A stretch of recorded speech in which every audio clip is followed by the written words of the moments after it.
Imagina estar de pie sobre una viga de acero tan estrecha que apenas cabe una bota, mientras debajo de ti la ciudad entera se mueve como un océano de ruido y distancia, y el viento, allá arriba, no sopla como una brisa, sino como una fuerza que te recuerda que no hay nada entre tu cuerpo y el vacío, excepto tu equilibrio. Así comenzó una de las historias más impresionantes y menos contadas de la construcción estadounidense, porque antes de que los rascacielos fueran símbolos de poder y modernidad, fueron esqueletos peligrosos levantados por hombres que caminaban literalmente entre las nubes. Y entre esos hombres, un grupo destacó de forma tan inesperada que terminó cambiando el perfil de Estados Unidos para siempre: los herreros Mohawk. Lo extraordinario es que esta historia no nace en Manhattan, ni en Wall Street, ni siquiera en los grandes despachos de arquitectos, sino mucho más al norte, cerca de Montreal, en una comunidad llamada Kahnawake, donde el río San Lorenzo y la industria del acero estaban a punto de cruzarse de una manera que nadie habría imaginado. A finales del siglo XIX, Canadá vivía un auge brutal de puentes y ferrocarriles, porque las ciudades crecían, las rutas comerciales se expandían y el país necesitaba estructuras capaces de conectar territorios enormes.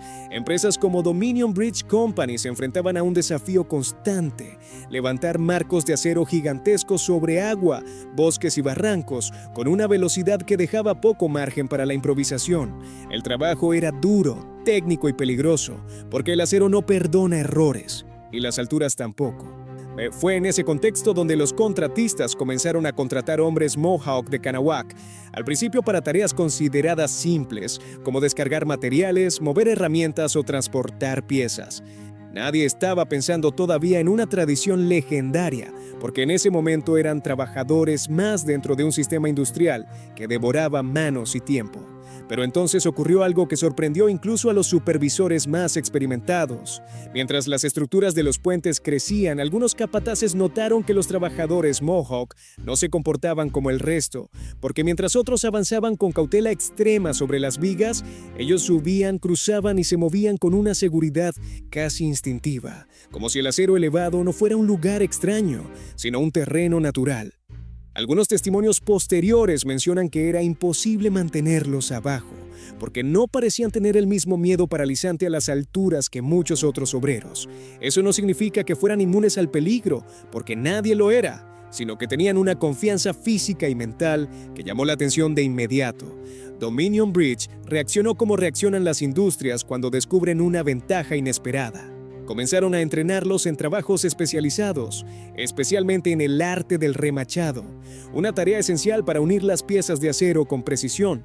Así nació el núcleo de algo mucho más grande, porque lo que empezó como una oportunidad económica se convirtió rápidamente en un oficio transmitido de generación en generación. En Kahnawake, el sonido del acero comenzó a mezclarse con la vida cotidiana, y el trabajo no se aprendía en aulas ni manuales, sino en el propio sitio de construcción, donde padres, tíos y primos mayores enseñaban a los jóvenes no solo cómo usar herramientas, sino cómo moverse, cómo leer el viento, cómo entender el comportamiento de una estructura que se balancea a cientos de metros del suelo. El aprendizaje era práctico, casi silencioso, porque muchas veces la lección no era una frase, sino un gesto, una mirada, una manera exacta de colocar el pie antes de avanzar.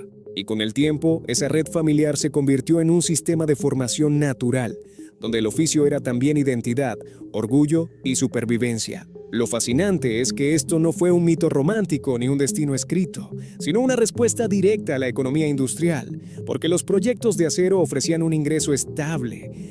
Y en un mundo donde las oportunidades para comunidades indígenas eran limitadas, este trabajo se transformó en una puerta hacia un futuro distinto. Pero el verdadero giro ocurrió cuando esa habilidad dejó de ser necesaria solo en Canadá, porque al sur, en Estados Unidos, algo gigantesco estaba a punto de suceder. A comienzos del siglo XX, Nueva York se estaba transformando en un laboratorio vertical, un lugar donde los edificios ya no querían expandirse hacia los lados, sino conquistar el cielo. Los primeros rascacielos estaban naciendo, y cada uno requería cuadrillas capaces de trabajar en las alturas con rapidez, precisión y una resistencia mental fuera de lo común. Los contratistas estadounidenses necesitaban hombres que pudieran caminar sobre acero como si fuera suelo firme. Porque en aquellos años no existían los arneses modernos, ni las redes de seguridad como las conocemos hoy, y cada día de trabajo era una apuesta física. Fue entonces cuando los Mohawk comenzaron a migrar hacia el sur, llevando su oficio directamente al corazón del boom arquitectónico más ambicioso del continente. Y esa migración no era ocasional, sino un ritmo casi ritual. Cada domingo por la noche, hombres de Kanawha empacaban sus cosas, se despedían de sus familias y viajaban cientos de kilómetros hacia Nueva York, en trenes o automóviles abarrotados, atravesando la oscuridad para llegar al amanecer del lunes listos para subir a las vigas. Esa rutina moldeó generaciones enteras, porque no era solo un empleo, era una vida partida en dos mundos, el hogar en la reserva y el trabajo en el cielo de la ciudad. Ahora regresaban los viernes por la noche buscando cada fin de semana como un ancla emocional antes de repetir el ciclo, y mientras ellos caminaban sobre el acero, otra parte esencial de la comunidad sostenía todo desde abajo. En Brooklyn, especialmente en un vecindario conocido como North Gowanus, mujeres Mohawk organizaron casas de huéspedes que se convirtieron en el verdadero corazón de esta migración. No eran simples alojamientos, sino espacios donde se hablaba el idioma Mohawk, donde la comida recordaba a casa, donde los recién llegados encontraban apoyo, trabajo y conexión cultural. Estas casas funcionaban como redes invisibles de supervivencia urbana, porque permitían que los hombres enfrentaran la brutalidad de la construcción sin perder el vínculo con su comunidad. Así, mientras los rascacielos crecían, también crecía una estructura paralela hecha de familia, tradición y resistencia. Y entonces aparece el detalle que casi nadie menciona, porque construir un rascacielos no era solo levantar vigas, sino dominar un trabajo tan peligroso y preciso que dependía de equipos completos funcionando como un solo cuerpo. En las alturas de Nueva York, las cuadrillas de remachado trabajaban con una coordinación casi perfecta, donde un hombre calentaba el remache hasta ponerlo al rojo vivo. Otro lo lanzaba por el aire con exactitud, un tercero lo atrapaba en una cubeta especial sin vacilar, y el cuarto lo aseguraba con golpes que sellaban el acero como si estuvieran cerrando una costura gigante en el esqueleto de la ciudad. Todo ocurría en segundos, porque el metal se enfriaba rápido y el vacío debajo no perdonaba distracciones. A esa coreografía brutal fue el lenguaje secreto con el que se levantó la América vertical. Y los Mohawk, con su tradición de aprendizaje familiar, su disciplina comunitaria y su dominio del acero elevado, se convirtieron en protagonistas silenciosos de esa transformación. Pero lo que ocurrió después, cuando los edificios comenzaron a romper récords de altura y el riesgo se volvió aún mayor, llevó esta historia a un nivel que pocos podrían haber imaginado. A medida que Nueva York comenzaba a elevarse como un bosque de acero, el trabajo en las alturas dejó de ser una rareza para convertirse en una necesidad constante, porque cada nuevo edificio quería ser más alto que el anterior, y cada metro ganado hacia el cielo exigía hombres capaces de operar en un entorno donde el error no significaba un simple accidente, sino una caída sin retorno. Lo impresionante es que los Mohawk no solo llegaron a este mundo vertical como trabajadores más, sino que se integraron con una rapidez que desconcertó a muchos contratistas, porque no estaban aprendiendo desde cero, ya traían consigo una tradición construida en puentes canadienses, en vigas sobre ríos inmensos, en generaciones que habían transformado el acero en un oficio familiar. Y cuando el acero se convirtió en el idioma principal de la ciudad, ellos ya lo hablaban con fluidez. Sin embargo, para entender por qué fueron tan esenciales en los primeros rascacielos, hay que imaginar cómo era realmente la construcción en aquellos años, porque la imagen moderna de grúas sofisticadas y protocolos de seguridad estrictos no existía todavía, y el trabajo se hacía con un nivel de exposición que hoy resulta casi imposible de aceptar. Los hombres caminaban sobre vigas estrechas sin arneses, sin líneas de vida, sin redes capaces de detener una caída, confiando únicamente en su equilibrio, en su concentración y, sobre todo, en el compañero que trabajaba a pocos pasos de distancia. En ese mundo, la confianza no era una virtud abstracta, era un requisito físico, porque cada movimiento dependía de que el otro hombre hiciera lo correcto en el momento exacto. Los equipos Mohawk se hicieron conocidos precisamente por esa cohesión, porque muchos eran parientes, primos, hermanos, tíos, hombres que habían crecido juntos y que llevaban esa familiaridad al acero elevado, transformando el trabajo en una especie de coreografía silenciosa donde cada gesto tenía significado. Uno de los oficios más importantes era el del remachado, una tarea que parecía simple desde lejos, complejos, pero que en realidad era una operación de precisión extrema realizada en condiciones brutales. El proceso era casi teatral, porque comenzaba con un horno portátil donde un trabajador calentaba remaches hasta que brillaban como brasas, y en el momento exacto en que el metal alcanzaba la temperatura adecuada, otro hombre lo tomaba con tenazas y lo lanzaba por el aire, describiendo un arco rojo que podía cruzar varios metros de vacío. En el extremo opuesto, un catcher, un atrapador, esperaba sobre una viga angosta con un cubo metálico especial y debía recibir el remache sin vacilar, porque si fallaba no solo se quemaba, sino que podía dejar caer una pieza ardiente desde decenas de pisos de altura. Una vez atrapado, el remache era colocado en el agujero correspondiente, y entonces el booker, el hombre encargado de fijarlo, golpeaba o utilizaba herramientas neumáticas para deformar el extremo del metal, creando una unión firme que mantenía el edificio entero cohesionado. Era un trabajo rápido, porque el remache se enfriaba en segundos, y era peligroso, porque cada paso ocurría suspendido sobre el vacío. Esta coordinación absoluta convirtió a las cuadrillas de acero en el motor invisible de los rascacielos, y los Mohawk, con su disciplina comunitaria y su experiencia generacional, se volvieron indispensables. Pero lo que realmente consolidó su presencia no fue solo la habilidad técnica, sino la forma en que construyeron una vida paralela en la ciudad. Porque trabajar en Nueva York no significaba abandonar Kahnawake, sino extender la comunidad hacia el sur como si fuera un puente cultural. En Brooklyn, las casas de huéspedes organizadas por mujeres Mohawk funcionaban como un centro de gravedad emocional, donde los hombres podían comer comida familiar, escuchar su idioma, compartir noticias de casa y mantener viva una identidad que el entorno urbano podía haber erosionado. Esa red permitió que la migración semanal se transformara en un sistema estable, casi como un latido, porque cada domingo la comunidad se movía hacia la ciudad y cada viernes regresaba al norte, sosteniendo un equilibrio entre el hogar y el cielo.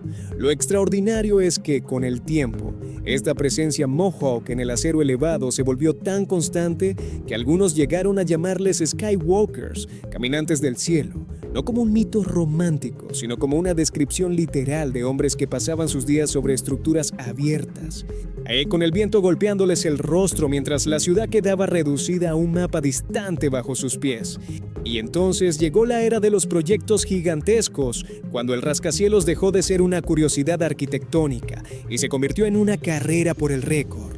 En la década de los años 30, edificios como el Chrysler Building y el Empire State Building comenzaron a levantarse con una velocidad que parecía imposible, y las cuadrillas de acero trabajaban con un ritmo frenético, porque cada semana se añadían varios pisos, como si la ciudad estuviera creciendo a una velocidad biológica. En esos proyectos, los Mohawk estuvieron presentes como parte esencial de la fuerza laboral, que hacía posible lo impensable, porque el acero no se colocaba solo, dependía de manos que supieran manejarlo con precisión en condiciones extremas.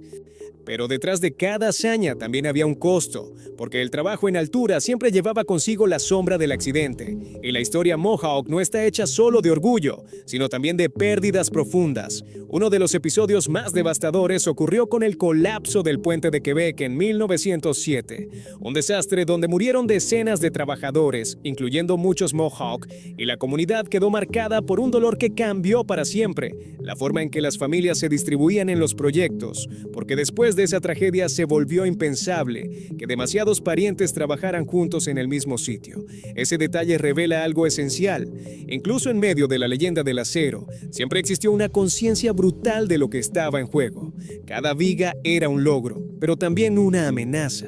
A cada edificio que subía hacia el cielo era una prueba de habilidad, pero también un recordatorio de que la ciudad estaba siendo construida sobre un equilibrio frágil entre la ambición humana y la gravedad. Y lo que ocurrió después, cuando esta tradición sobrevivió al paso del tiempo y se extendió hacia los proyectos más emblemáticos del siglo XX, convirtió a los Mohawk en algo más que trabajadores especializados, porque se transformaron en una presencia histórica incrustada en el perfil mismo de Estados Unidos. Con el paso de las décadas, la historia de los herreros Mohawk dejó de ser solo un capítulo curioso dentro de la construcción estadounidense. Se convirtió en una de esas corrientes invisibles que sostienen toda una era, porque mientras los nombres de arquitectos y magnates quedaban grabados en placas de bronce, Los hombres que caminaban sobre el acero permanecían casi siempre en silencio, suspendidos entre el orgullo y el anonimato. Lo impresionante es que la tradición no desapareció cuando terminó la primera gran carrera de los rascacielos, sino que continuó adaptándose, porque el siglo XX no dejó de construir hacia arriba, y cada generación encontró nuevas torres, nuevos puentes y nuevas razones para subir al cielo. Los Mohawk estuvieron presentes en proyectos que definieron el paisaje moderno, desde puentes colosales como el George Washington Bridge hasta complejos gigantescos como el Rockefeller Center. Y más tarde, en uno de los símbolos más intensos del poder urbano, las Torres Gemelas del World Trade Center. En esos trabajos, cientos de herreros Mohawk participaron en la elevación del acero, enfrentando vientos que podían detener una jornada completa, trabajando hacia alturas donde la ciudad ya no parecía una ciudad, sino una textura distante de calles y luces.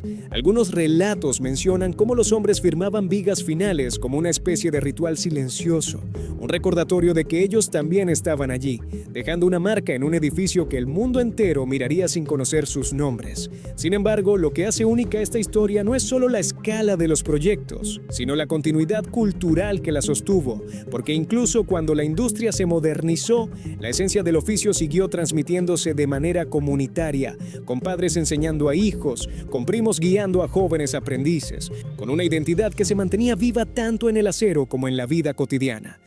La comunidad nunca fue simplemente una fuente de mano de obra, sino un sistema completo de apoyo, memoria y disciplina, donde el trabajo en altura no se entendía como un acto individual de valentía, sino como un esfuerzo colectivo sostenido por confianza y responsabilidad.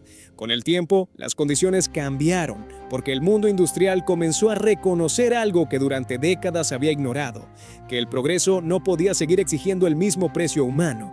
Las normas de seguridad se volvieron más estrictas, los arneses y líneas de vida se convirtieron en estándar, y la construcción dejó de depender exclusivamente del instinto y la experiencia para incorporar sistemas diseñados para reducir el riesgo. Eso no significa que el peligro desapareciera por completo, porque trabajar con acero elevado siempre implica tensión y concentración, pero sí significa que la cultura del vacío sin protección comenzó a quedar atrás. Aún así, incluso con equipos modernos, la tradición Mohawk no perdió su carácter porque la habilidad de moverse en altura, de leer el viento, de comprender la lógica física de una estructura, sigue siendo algo que no se aprende únicamente en manuales, sino en la práctica compartida, en la observación paciente, en la transmisión generacional. Y entonces, ocurrió un evento que volvió a colocar esta historia en un lugar profundamente simbólico.